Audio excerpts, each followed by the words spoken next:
Good evening, everybody. If we could all stand for the flag salute. I pledge allegiance to the flag of the United States of America and to the republic for which it stands, one nation, under God, indivisible, with liberty and justice for all. Great. If the district clerk could please do the roll call. Yes. Adam Smith, Present. Deborah Brooks, Here. Emily Bays, Present. Adam Block, He's absent. Julie Epstein, Here. Rachel Gilliard, Absent. Nanette Melkonian. Here. Thank you. Could we get a motion to recess to executive session? Make a motion to go into executive session for legal counsel and a matter pertaining to a particular employment matter relating to a particular employee. Great. Do we have a second? Ms. Bays? All in favor? 5-0. Thank you. We'll be back in an hour.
Can we please have a motion to reconvene?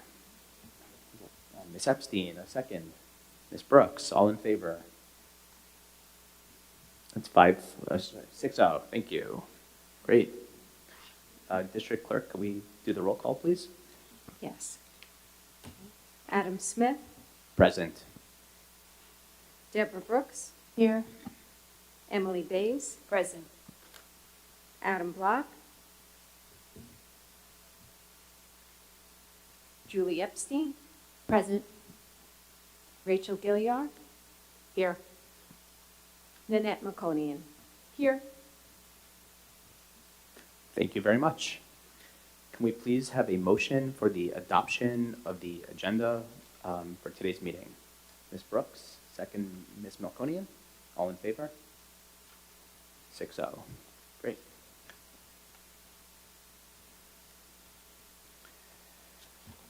Good evening, everybody. As this is hopefully our last meeting prior to the start of the 2022-2023 school year, the Board of Education would like to take this moment to welcome all of our students and welcome back our returning students. All of you are the reason why we sit at this table. We, of course, would also like to welcome all of our new teachers, paraprofessionals, EAs, TAs, nurses, custodians, staff, and administrators, and welcome back all of our returning teachers and staff. Everyone has been hard at work this summer making preparations for the coming school year while our students were enjoying a much-deserved summer break. I'm sure that many of you, either here tonight or viewing remotely, are anxious to hear about our COVID protocols for this school year. Just yesterday, schools received updated guidance from the State Education Department and the New York State Department of Health, and our administrators are hard at work digesting the new guidance. The District Protocols Committee will be meeting next week, and prior to the start of school, will provide the Board of Education and our school community with updated procedures in alignment with New York State guidance. We're all excited to return to a near normal school year. Lastly, we know many of you are here tonight to comment on the updated arrival and dismissal procedures at South Salem Elementary. The Board of Education has heard from many of you, and we are monitoring the situation closely. This was a building level decision made by Dr. Ferrante, working with her building team and the Port Washington Police Department. As previously promised, Dr. Hines will be giving an update tonight. Without stealing the thunder, we understand that Dr. Ferrante, Dr. Hines, and Chief Del Moro, along with other stakeholders, will be meeting this Thursday, after which a final decision will be made. We very much appreciate all of your advocacy as we continue together to improve the safety of our school community. On behalf of the Board of Education, we wish all of our stakeholders an incredible 2022-2023 school year. And with that, Dr. Hines, if you would please give your superintendent's report. Thank you, President Smith. Good evening, everyone. It's great to see you both physically, and for those of you who are joining us virtually. This is the last board meeting before our students and our staff come back, and we're incredibly excited to welcome everybody. And I know for a fact, most, if not all of us, had an enjoyable summer to replenish ourselves and to get ready for a school year that is really all about teaching and learning. So we're excited. For our administrators, for those who may not know, for the past 2 days, we've had an administrator retreat in Suffolk County. We'll have one more day tomorrow as we bond, as we plan, and as we get ready for what we feel will be an incredible school year and getting ready for implementing our strategic plan, which we all have been working very hard on. Now, the thing is, with our principals and our staff coming back, that is August 31st, which is hard to believe, but that is next week. And I see some sad faces from our parents, and that's not true. Some of our parents are very excited for our students to come back next week, which is September 1st. And we can't. That's my favorite day of the year, by the way. It's the first day of school. To what President Smith said in regard to the Salem Gate, I call it Salem Gate now, by the way. It is something I know that has been somewhat controversial, and for our residents who live in Salem and certainly our staff who work there, I thank you for your patience as we move forward. We are meeting, as President Smith said, not only with our chief of police, with Detective Tony Gazzello, but also with administration, some of the Building Safety Committee, and some parents as well. And I look forward to that meeting taking place on Thursday. And we will have a resolution to make sure our kids, most important, are safe when they join us next week. The last thing I want to talk about before Dr. Shields and Dr. Allen give us just a very quick update. Well, Dr. Shields will give us an enrollment report, but also to talk about district protocols. Yes, the governor made an announcement, as we know. Also, the New York State Department of Health and the State Education Department combined to share some information with school districts. I know Newsday reported on what some of those things are. And listen, the bottom line is we will do what we need to as a school district to make sure our staff and students are safe as we transition into the new school year. I'm meeting with my colleagues to listen to some of the things that they are doing within their respective districts as well. So that's always an important part to listen to communities outside of Port Washington. And then finally, Dr. Shields, if you wouldn't mind, maybe we'll transition to District Protocol Committee first, and then we can go to the enrollment report. And before the board accepts the whole agenda and votes on it, I know we have Ryan Maloney in the audience here. I just want to congratulate him in advance as he transitions to a new position as far as technology is concerned. So Ryan, congratulations in advance. Thank you. Dr. Shields? So yes, Dr. Hines, I will start with the new news that we got yesterday from the New York State Department of Health. So we're in the process of digesting that information that we've received from them, but to give you some of the highlights, students that are considered close contacts will not have to isolate or be quarantined in any way. Students will have the option to be masked or not masked. That will be up to the students and their families. Students who do test positive will be expected to isolate at home for 5 days and then return masked for an additional 5 days. And staff that are not vaccinated will not have to be tested on a weekly basis. So those are some of the highlights of the new guidance that we've received. Our district protocols meeting will most likely be next Tuesday because we've been meeting on Tuesdays in the past where we will look at this guidance again. But our goal is to really return to school as normal as we possibly can and under the protocols that we had in place prior to the pandemic. So there's no limit on how close kids can sit. So we should have kids all back in the cafeteria like we did at the end of the school year. And students should be able to feel that normal environment. And if kids want to mask, they can mask. That's going to be optional to them. So I'd say those are the highlights, Dr. Hines. Thank you, Dr. Shields. Dr. Hines, I believe one of the trustees wanted to ask a question regarding Salem Gate. So, Ms. Bates. Thank you. Dr. Hines, you mentioned that you'll be meeting with the chief of police and Officer Tony and I guess Dr. Ferranti and some parents. In one of the emails that we were copied on by Dr. Ferranti, she mentions that all the families, students actually who live on Cliff Way all have busing options. We as a Board of Education hosted a community forum with the chief this past June to discuss the traffic issues, and one of the things that did come up was the lack of use of our buses. So in your meeting on Thursday, if you could please workshop what would it look like if everybody used the buses, or what the actual, because I do believe that there is a bus stop on Cliffway, right at the corner of Cliffway. I think there's a stop. What would happen? So I'm just asking if, as part of the solutions that you look for, if you can put into the mix the busing, which I know we've all talked about in the past a lot. Thank you. I will certainly bring that up at our meeting. Thank you. Appreciate it. And I believe some trustees had questions about the district protocol committee. So we'll start with Ms. Brooks, and then anybody else, just raise your hand. Thank you. So I had the opportunity to read through what the CDC wrote and also what the Department of Health sent to the schools, and I have 2 areas of confusion and also concern.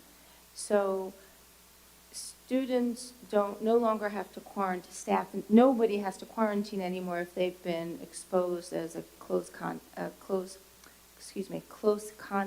However, it is recommended, in order to prevent spread, to be masked if you are a close contact. How will a student or staff member in this district know if they are a close contact within a classroom or other environment within the school district if the school is not required to engage in contact tracing? So my concern as a board member has always been twofold: the safety of the students and the staff, but also maximizing the amount of time that students spend in the classroom, minimizing the amount of time they are sick, and same with the teachers and the staff. So I don't know if it's a conundrum to me. So yeah, I hope this is something that the district protocol committee will look at, because if we know that there is a student who has been sick in the classroom, we should be alerting close contacts so that they can mask in the classroom according to what the CDC guideline is and what the State Department of Health is. So I don't know how you get around that conundrum, but Yes, we do understand that conundrum, and I think that's one of the topics we'll be discussing on Tuesday is class notification or not. Yes. and my other question is, now that the cafeterias are back to the way they were, there are students who are going to continue to mask, and new students coming in who are going to be masking, likely not the majority, but when they eat lunch, they're going, unless they really isolate themselves, they're going to be in very close contact to other students who have not been masking. And I know for students who are immunocompromised or who live with family members who are immunocompromised, that kind of obliterates the whole reason for them wearing a mask. So will the district give any consideration to maybe having safe spaces for those children to eat? Or it's a thought that has been, it constantly occurs to me when I see children pulling their mask down, taking a bite of food, putting their mask back up. I'm hoping there's a different way for them to eat this year. Thank you. We can bring that as well to the committee on Tuesday. Thank you. Yep. Anybody have any more questions regarding the superintendent's report? No? Great. Thank you very much, Dr. Hines and administrators. Okay. Yes, hold on. Oh, yes. Enrollment. Thank you. Yeah, so we had a enrollment report put together today. So we have, at this point, 5,259 students. That is 63 students more than we had at this point last year.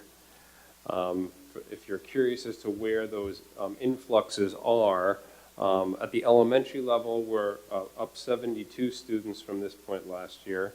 At the middle school level, we're up 15 students. And at the high school, we're 24 students less. Now, so keep in mind that we had a large graduating class last year from our high school, and we're bringing in a slightly smaller class of 386 students to our high school this year. So that's part of the differential you see at the high school level. But our kindergarten enrollment at the elementary level came in significantly higher than we were expecting. We were projecting that at around 370 students, and as of right now, our kindergarten class is 428 students. How do you make those, just out of curiosity, how do you make those predictions? Just for my own edification. Of course, a very fair question. So our business office actually works with the county and looks at live birth data, and then makes predictions on cohort size as they come in.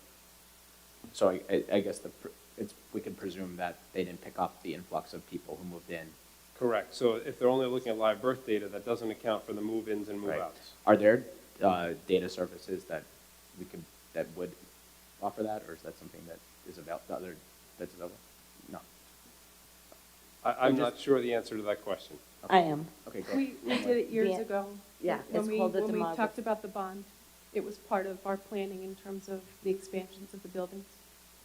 We hired a demographer, so it is something that I actually, you're kind of jumping the gun a little bit, but I think the Budget and Facilities Committee, I would like to discuss with them, looking again at a demographer and hiring a demographer and looking at, which looks at everything, looks at the live births, looks at real estate sales, looks at projected real estate sales and sees what, if anything, may be changing.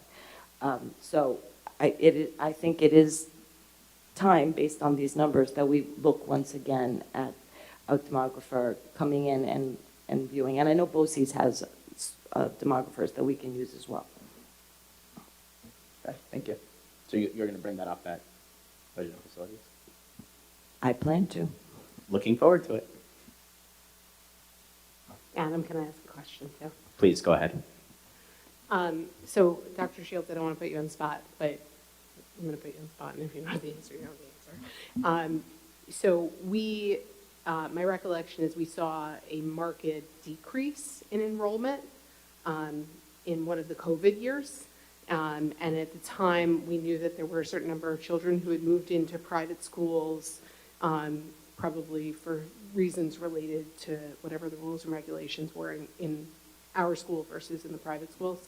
Do we have any sense of how this uptick compares to that previous downtick?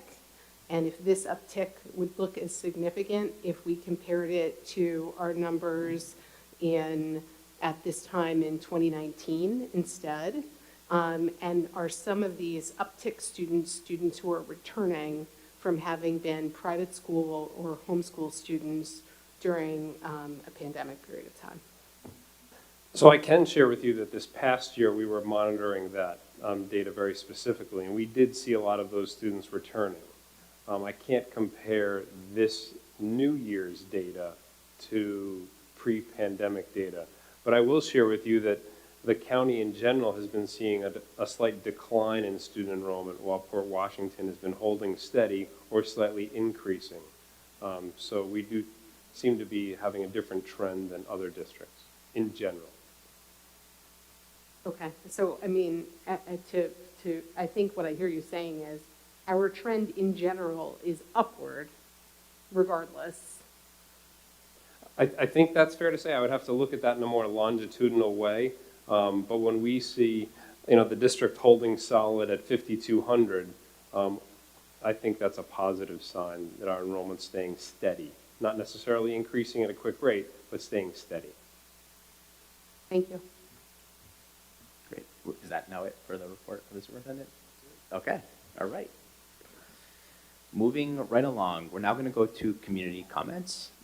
Reminder, if you could sign in at the padded podium over there, and everyone is allowed 3 minutes, and the district clerk will remind you when there's 30 seconds left.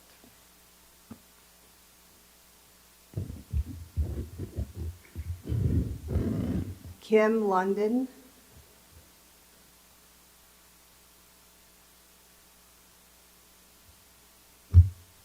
Hello again. I'm Kim London, parent to 2 children at Sale Elementary School. Thank you again for allowing me to speak and for being open to hearing my concerns. Although at this time there have been no changes to arrival and dismissal plans for Salem Elementary School that make it safer for walkers, I'm optimistic that the meeting being held this Thursday that includes key decision makers will open the dialogue and allow for logic and safety to be considered. And I feel hopeful that once all points are considered, it will lead to creating a safe way for walkers to get to school. Dr. Hines and all Board of Ed members, thank you for your help in making Thursday's meeting happen before school started. I would also like to share that several prepared statements have been submitted to be incorporated into the minutes from parents who, for a variety of different reasons, weren't able to make it tonight. They're in a folder over here. They're from Rachel DeLuca, Anthony DeLuca, both parents of a rising 5th grader who live on Deerfield and aren't offered a bus. Joseph Del Seno, father of rising 2nd grader, and he also has another student coming in the future. Thank you.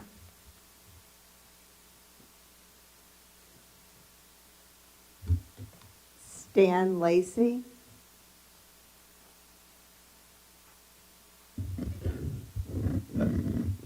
Good evening. Thank you for the time.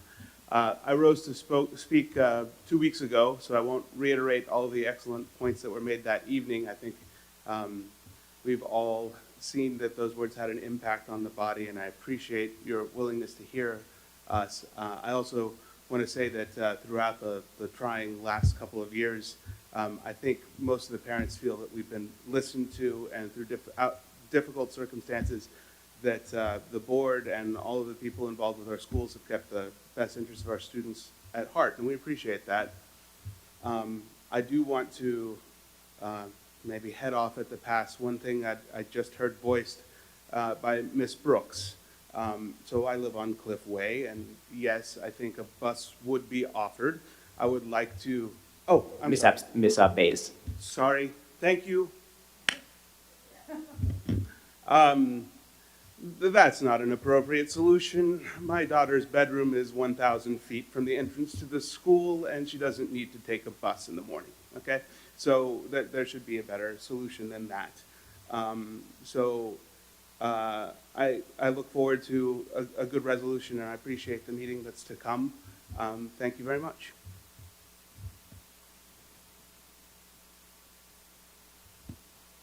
Stephen Edelson.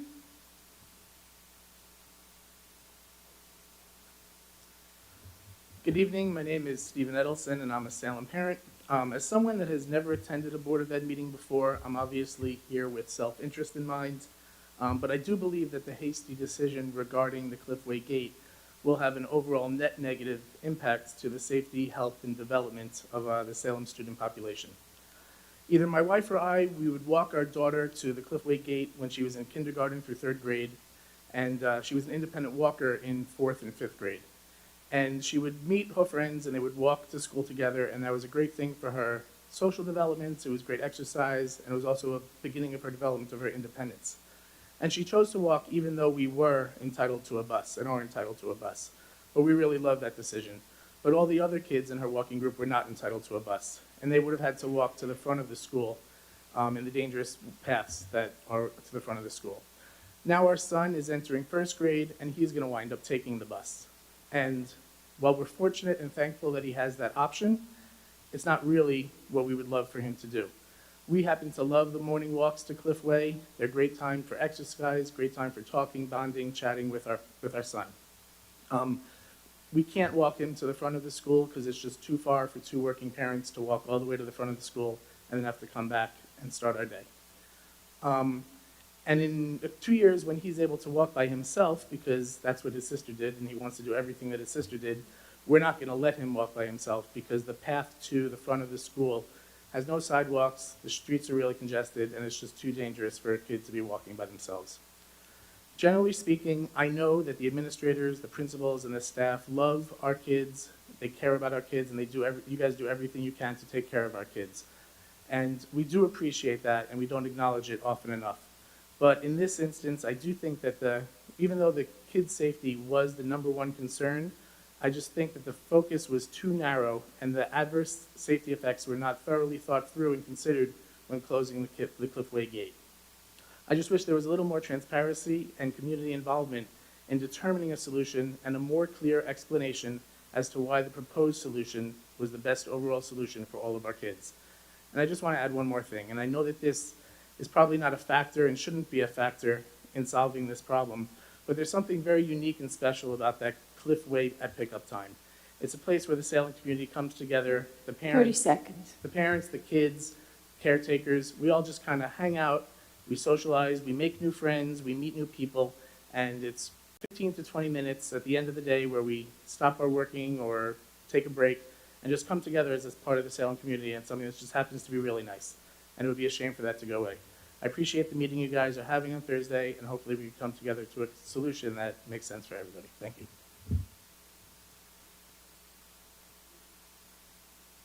David London.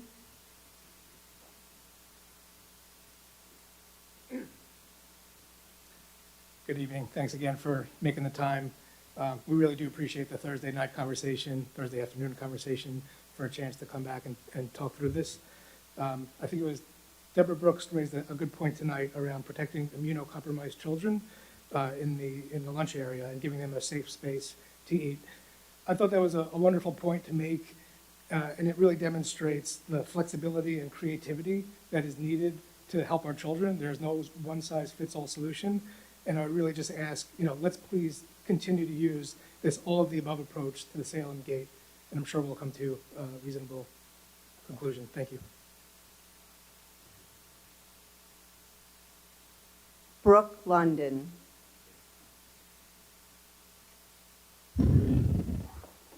Hi, I'm Brooke London, and I'm in 5th grade at Salem Elementary. My friends and I have been walking on the cliff-white sidewalks to get to school since I was in kindergarten. With the new plan, I'll have to walk on Crestwood and Lynn that doesn't have sidewalks. I'm nervous to walk this way for arrival and dismissal because I would have to walk in the street and cars speed around those streets.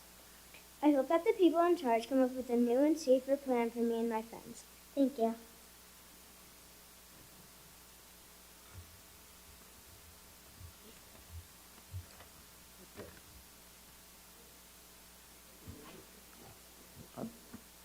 Tessa Jordan. Tessa Jordan. I live in Salem, and I really do hope that you reconsider and make it possible for the children on 5th grade to... Would you mind using the microphone for people watching remotely? Okay. Can I start my 3 minutes again? Thank you. Tessa Jordan. I live in Salem. I hope that you will reconsider and make it possible for the children who live on that road and the surrounding roads to be able to enter the Salem property through that particular way. I'm not going to go over the reasons that other people have already given. I think they make a lot of sense. However, I want to add just a slight addition. I live on Lynn. I live between Winthrop and Guilford. Because I'm retired, I'm able to be out on the street working in my garden in the morning when the children are going to school. There are no sidewalks, of course. There are already significant numbers of children who are walking to school down that road, which is basically the main road from the rest of Salem down to Guilford, and then you turn left to the school. So that walking with their parents. There are also a lot of cars going down that road, because again, unless you live on the other side of Port Washington Boulevard, you're probably going down to Guilford, down Lynn. So what you're doing is, whether the children who now live on 5th are going to be walking to school or whether they're going to be driven to school, you're simply adding to the congestion on that particular road. So that's, I think, one aspect that has not been pointed out, and I really do hope that you reconsider. Thank you.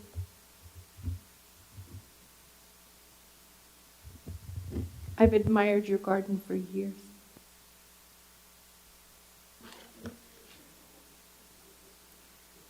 Thank you very much to everybody who spoke, particularly Ms. London. We always appreciate when students speak to us. It's very brave when you do that.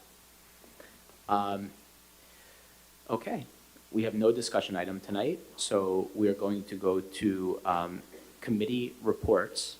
First of all, skipping out of order, Ms. Epstein, can you talk about the addition of members to the audit committee? I know, kind of standing in as the chair from last year, what you were envisioning that process could look like. Yes. Again, we haven't chosen a chair yet for the audit committee, but standing in as last year's chair, and we made it an approval of the board at our May meeting that we would be soliciting for new applicants for the audit committee. The process was that we were going to send out an application in August to all community members and then have a receipt of those applications. We would look as an audit committee at the applicants that have applied. We would make a determination if they meet the criteria that's outlaid by the Office of the Commissioner and make our recommendation to the Board of Education, and the plan is at the September 20th meeting.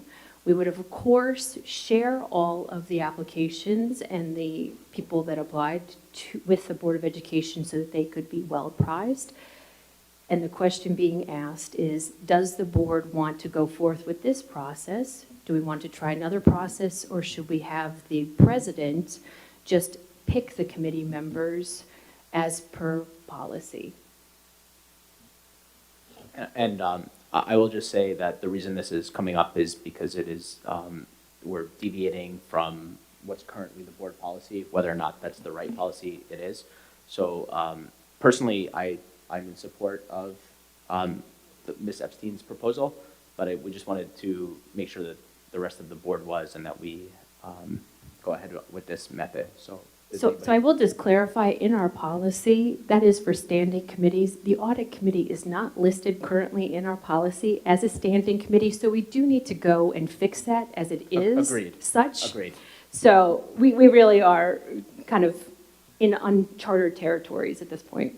Yeah, so the proposal is that the audit committee would manage the application process and selection of, or at least advise on who their candidates are. And just to remind everybody, Ms. Epstein, I know we talked about this last year, we have 3 members who are going to phase out and 3 members who are phasing in, is that, okay? Last year, we decided that we were going to expand the number per our charter of audit committee members, meaning that we could have between 7 and 9 members. We currently have 7 members on the audit committee. We are looking for an additional 2, knowing that some of our long-standing members that have been a part of the audit committee for decades want to phase out, and we didn't want a mass exodus, and we wanted to have some new people in at the same time that have time to learn. So we gave ourselves a cushion of 7 to 9, building it up to 9, and it may go down to 7. Does that make sense? Perfect. Okay. Does any trustees have any issue with that process? Ms. Brooks, you have a question? I think it's very reasonable, especially since there are people on the committee who have been there as they seem like lifers to me. And so for them to review the applications, I think would be very helpful. Okay, perfect. So does any other committee, go ahead, Ms. Epstein. So just to be clear, and so the whole board knows the process, the application deadline will be September 9th. We will then make sure that it is shared with the audit committee, and we will share the applicants with the Board of Education. The recommendation will then be made at the September 20th meeting, and then the applicants that are chosen per board resolution will be appointed and notified on the 21st. Yeah, I don't think we'll need we'll see if we'll need a resolution, but generally conceptual. No, we need a resolution for the audit committee as required under New York State To law. appoint them, oh, right. For the audit member, Scott. committee as, yeah. Yeah, okay, go ahead, Ms. Brooks. How do these applications go out? Do they go through email to the? We have asked Shannon to create a form, which I shared with the Board of Education, that has been vetted by the board members on the audit committee. And she is in the process of creating it, and then she will be utilizing our new communication mechanism to not only communicate it out to our parents, but also to our community, as we actually have community members with no children on the audit committee currently, and then utilize social media and any other mechanism that we need if we have slow processes. But we're going through the communications department to go ahead and publicize. Okay. Is anybody, Ms. Melconian? How does it go out to people who do not have children in the district? Per our EdLeo system, and as we used to operate, we had community members that we can send out a blast to. I know also, as part of EdLeo, they were trying to solicit community members that can, participate. I don't know where they are in that process, but I also know we'll be advertising it on social media.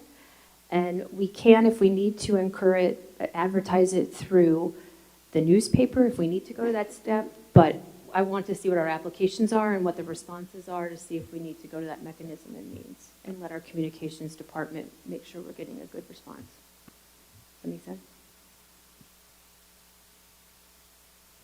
Okay, great.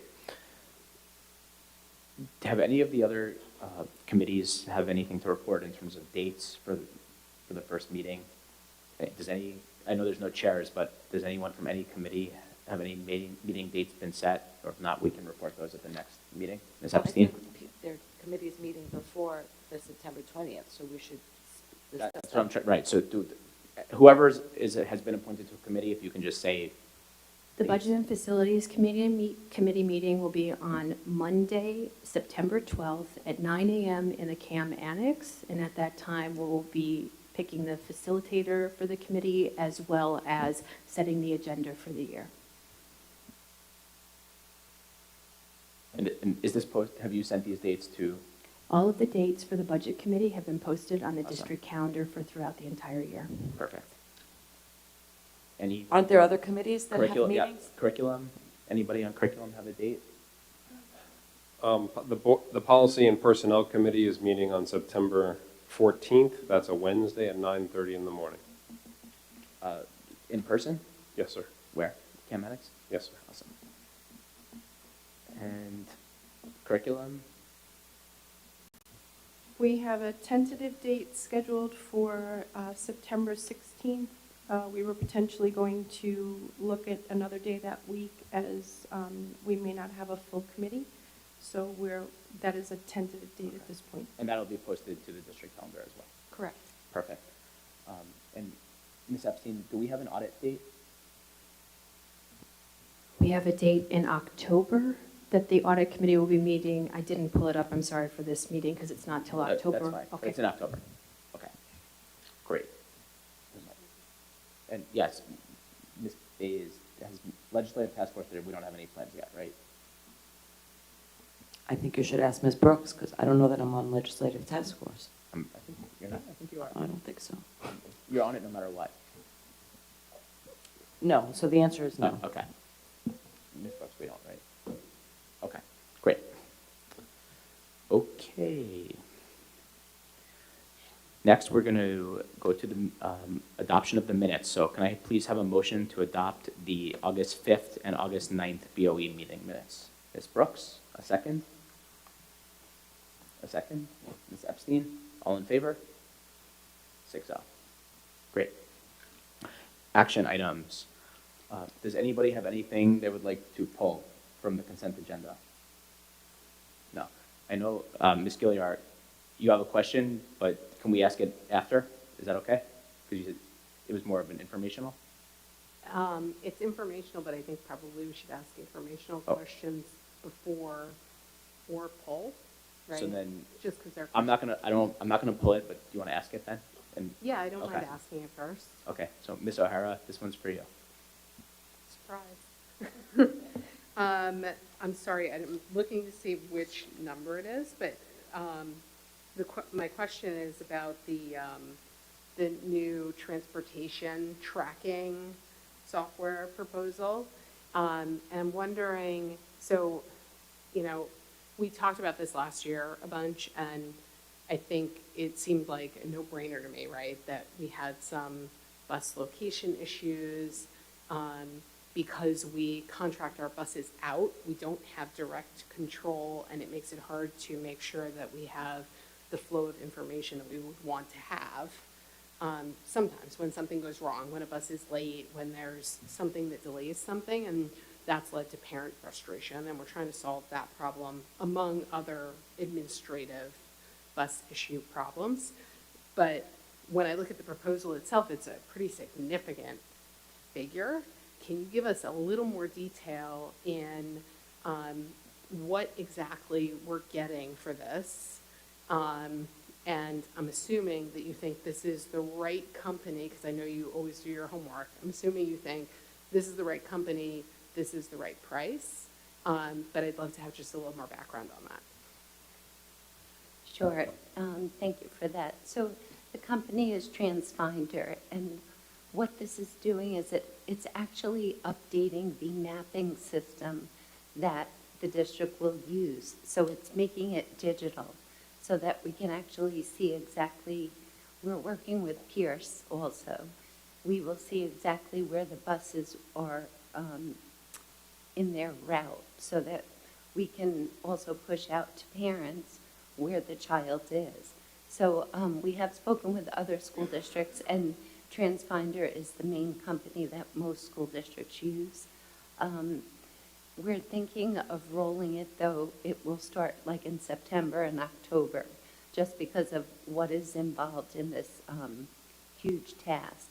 And other districts such as Syosset, they tried to roll it out sooner, and it was, with the beginning of school, it was very difficult. So one of my concerns also is last year, the first week of school is when we had most of the issues. You know, so I was just speaking with Ms. Mullen this morning and Miss Allen, our Director of Transportation, about what can we do to make sure that's not happening again.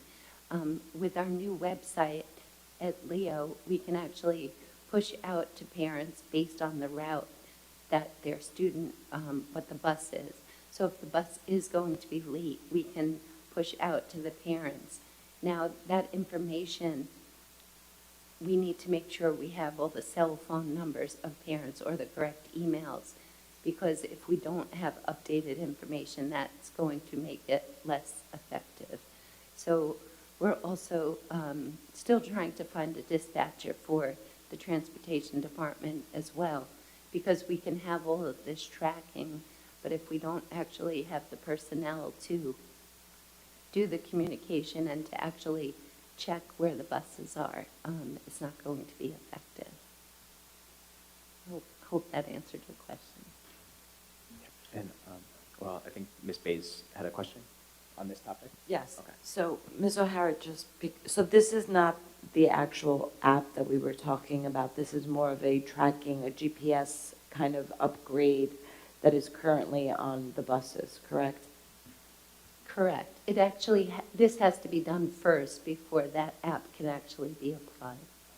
Okay, but I think what you said also is something that I think we all need to just remember, is that this is not going to be ready for the beginning of the school year, and we are going to need the cooperation of all the parents. And I don't know how we communicate, because I think EdLeo does have the ability to send out notifications about a bus being late, which I know is one of the things that we've heard a lot about last year. So I don't know where we are in the process of getting all of everybody's updated cell phone information. And I know that that is something that perhaps we should try to prioritize so that we can get it before the next few days, actually. Yeah, so unfortunately, we have home phone numbers that we thought were cell phone numbers, so that does have to be addressed, because if we're pushing out notifications, we need them to be either cell phones or email addresses as well. So. Great. Ms. Gilliar had a question? So just to follow up, I'm sorry, from the information that you gave, now I'm a little more confused, because if we can already push out some notifications to parents with what we already have, and this is part of the cost, so 2 questions. What incremental thing does this give us for the cost over what we could do now? And also, what other pieces of it come later, and what do those expenses, obviously ballpark, look like? Sure.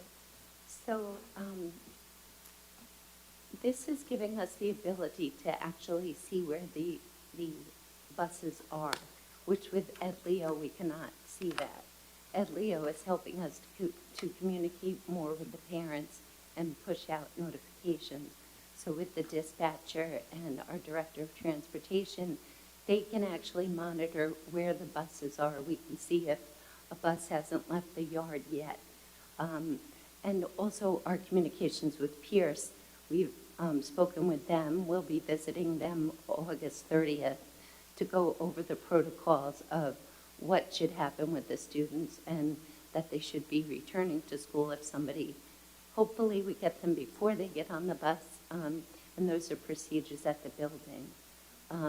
As far as additional costs, the Here Comes the Bus app, you know, I have to get back to you with that because I've had so many different proposals, but I will get back to you. Thank you for that. And the TransFinder, I know this is like setup cost. Is there an annual cost to this then? And is it commensurate or is it much lower? Actually, it's much lower. I believe it's $5,300 a year after the initial install. Yeah, Ms. O'Hara, I remember last year at budget when we talked about this, just to make sure I'm remembering correctly, we were looking to do Here Comes the Bus, and then we found out that there was an underlying system that we had to upgrade, and TransFinder is that underlying system. So once TransFinder is done, we can then set up Here Comes the Bus. And that's all in our plan for at some point this year. That's where we left it last year. Yes, that is correct. And so we're doing what we had planned, if I'm understanding correctly, right? Yes, Okay. that's correct. So we'll hear updates, I guess, or the school community will get updates as these things become available. Yes. But to set everyone's expectation, until we find a dispatcher, which you have been struggling to find, this doesn't really help us because there's nobody to, I guess, watch the screen. Well, it will help us much more if we have more. Right now, our transportation department is very stressed because of just the few amount of people. We have 2 people in the transportation department, so they will be attempting to do that, but there's a lot of other things that they need to be doing as well. Well, we look forward to the new system and your hiring of a dispatcher. Okay. Anybody else have, Ms. Epstein? So I just have a question of clarification. You talked about the question was asked about annual fees. So just in reading the document that's on the agenda tonight, it looks like the annual fees for TransFinder is about $17,000. The initial cost is $27,000. Am I misreading that? Or, because I think I don't know if you had said something differently. Is that correct? Actually, I thought it was 5,300 plus the 3,300. Oh, you don't have really- to add all the columns up? I just added all the columns. It says under annual fees, and then it lists like a 300, a 1,200, a 3,840. So I'm asking for clarification, that's all. I could be misreading this proposal.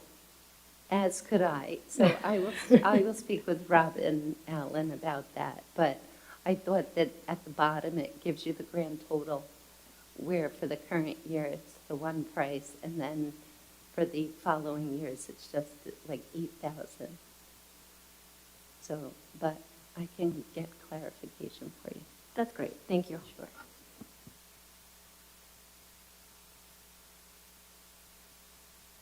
Yeah. Does everyone want to pull this one? No? You're okay? Well, I mean, I think correct. And conceptually, we've seen this before. I think you're correct, Julie, about the higher amount. I'm actually positive you're reading it right. But, and I think that, I remember that smaller cost being for Here Comes the Bus, but these numbers sound right to what you told us at budget last year. Personally, I'm comfortable. Yeah. We have the documentation in front of us, just getting further clarification on how it's all going to land out, but I'm comfortable with these numbers, and it is as we laid out. So I don't think we need to pull it. I just wanted clarification in the end so we understand. Okay, great. So with that, if everyone is okay, we are going to go right to the consent agenda approval. There are some donations, which I will read after, but nobody's pulling anything, correct? If I could please get a motion for the, I guess, approval of 11.1.1 through 11.6.3. Ms. Epstein, and a second. Ms. Melkonian, all in favor? Okay, that's everybody. So the consent agenda is adopted. We would like to give a special thank you to the Port Washington Soccer Club for a donation of soccer jackets, the Viking Sports Foundation to fund HUDL service for various athletic teams, and Supplies for Success for 95 backpacks with school supplies for students in need in our district. That's it for donations. Moving along. Okay. We have no old business, board policy. We have no board policy, no old business. Is there any new business? No new business, so we have another opportunity for community comments. I'm sorry, I know you addressed in your opening statement the comments that were made about, at our last meeting regarding the Salem gate. Correct. Is that how you're taking it? Because generally we answer old business. Yeah, I and think then- that was, yeah, I believe that was addressed in the opening Okay. statement. Just- But to anybody who is here, that's a fair point, but I think we've addressed it a fair amount tonight. So I hope everyone is happy with where this is going. So are there any comments? Yes. Relaya Michaelitis.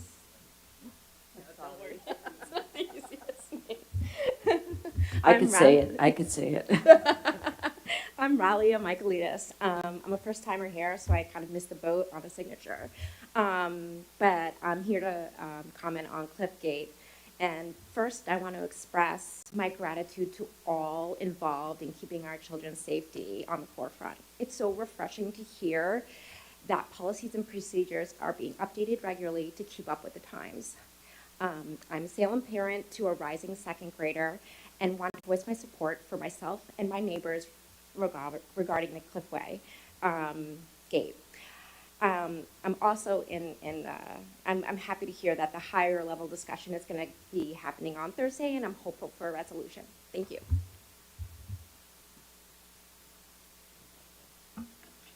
Great, thank you very much for your comment. We are not going to go to executive session, so can we get a motion to adjourn? Before we do, can we just congratulate Mr. Maloney, Ryan Maloney, congratulations on your new job title. So, thank you.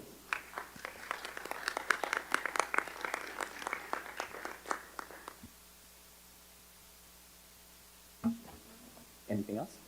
Okay, great. Motion to adjourn. Ms. Epstein? Ms. Brooks? All in favor? 6-0. We will see everybody on September 20th and October 18th. Although, Dr. Hines, you said we might have to meet sooner? We may, but I'll let you know as soon as I come. Okay, thank you.